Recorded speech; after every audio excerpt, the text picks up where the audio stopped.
Hi everyone. Today we're going to be learning about the different colors of blood, what makes it this way, and which organisms have what type of blood. So let's get started.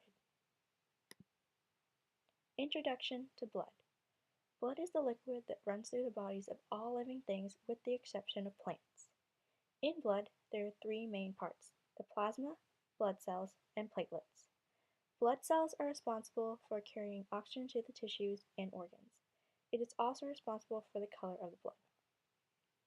When we think of blood, we usually imagine it as red. However, red blood is not the only color of blood that exists. Hemoglobin versus hemocyanin, chemical structures. As you can see, hemoglobin is on your left, and in the center of it is iron, and this is what causes that red color that you see in most blood. On your right, you see hemocyanin, and instead of the iron, it has copper in it. This is what causes that bluish color.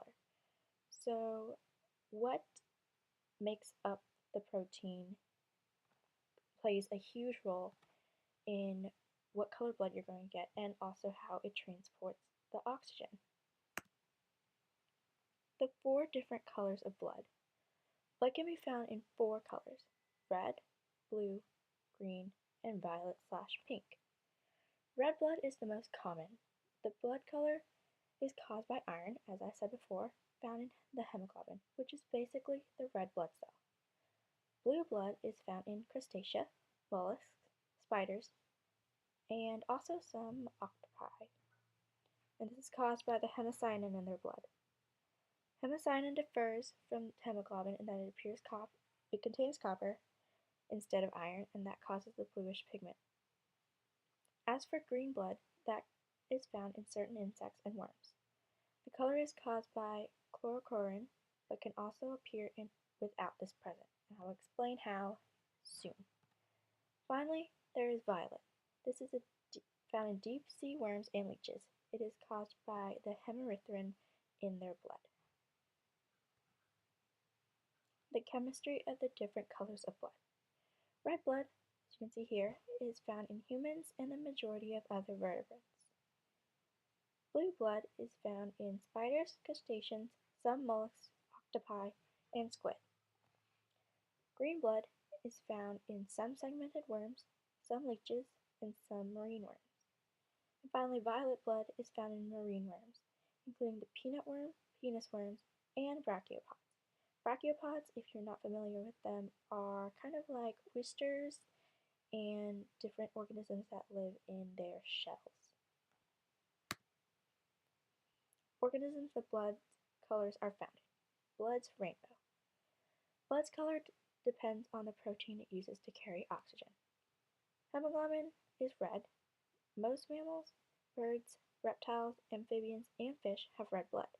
The color comes from an iron ion in Hemi within hemoglobin. Fair-skinned people appear to have blue blood in their veins, but it is an optical illusion based on the properties of light. Hemerythrin. Peanut worms, duck leeches, and bristle worms have violet blood. Hemerythrin needs two iron ions to capture an oxygen molecule. Hemoglobin only uses one. Also, despite its name, hemerythrin does not contain Hemi. Hemocyanin. Most spiders, crustacea, snails, slugs, octopi, and squid have blue blood. It relies on copper rather than iron to carry the oxygen. The blood of horseshoe crabs are used to test for bacterial contamination in injected medicines. Chloroquine. Marine worms, shaped like Christmas trees, feather dusters, or lipstick tubes, have green blood. They use chloroquine, which is similar to hemoglobin, but with less oxygen binding power. It floats freely in the bloodstream rather than existing within blood cells. And violet blood and green blood are similar in that they are not really good at transporting oxygen to your cells. It's a little bit weaker than hemoglobin or hemocyanin. So that's a little bit of why they're rarer to find. organisms of blood the colors are found in. Continued. This here is a cottontail rabbit, and he is a mammal, so he has red blood in him. This is a ghost crab, and he has blue blood because he is a crustacean. Down here you have the peanut worm, which is a little bit interesting to look at, and it has violet blood. And the grasshopper over here has green blood because he is an insect. How elements can affect blood color. Whether or not the blood has been exposed to oxygen can make it differ in color. Some people believe that deoxygenated human blood is blue because when we see our veins through our skin, it appears bluish. The reason for this is how sunlight passes through the various layers of skin and reflects back blue pigments. In actuality, deoxygenated human blood is dark red. Once it is exposed to oxygen, it becomes a bright red. Now with continued exposure to oxygen and the elements, our blood soon dies and turns black. But that is only after a good period of exposure. Blue blood is colorless until it has been exposed to oxygen, and so is violet blood. This is why when you look at certain marine animals, you can't really make out their veins. Green blood is light green, and when exposed, it is a true green. Green blood does not require chlorochlorine to have its green color. Some animals don't break down their blood the way we do, leaving behind biliverdin, which causes the green pigment. Biliverdin is usually broken down into simpler compounds thanks to our liver, but some organisms don't have this function. And once it breaks down, it just kind of dissolves into our bloodstream, but since they don't have this function, biliverdin will cancel out the red color in hemoglobin. So chlorocyanin and hemoglobin can both be in the blood, but sometimes the green just cancels out the red. Why are there so many colors? Over time, all the various organisms have evolved, and so has their blood.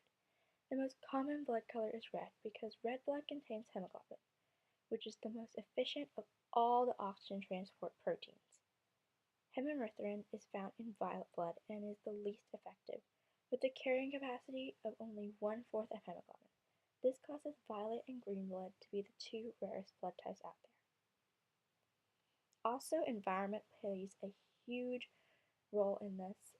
Whether you live in the deep depths of the ocean or up on land, this can really affect what type of carrying protein you have evolved into having and how well that works with your body. Because some deep sea animals might not need as much oxygen as the animals living on land. Also, oxygen is a little bit harder to get so deep down into the ocean, so that can be taken into consideration when you are looking at the different proteins you find in blood. In conclusion, from all my research, this is what I have concluded. Blood is a necessity for almost all living things. Its basic duties are the same, to transport oxygen throughout each organism's body, but it also has its differences.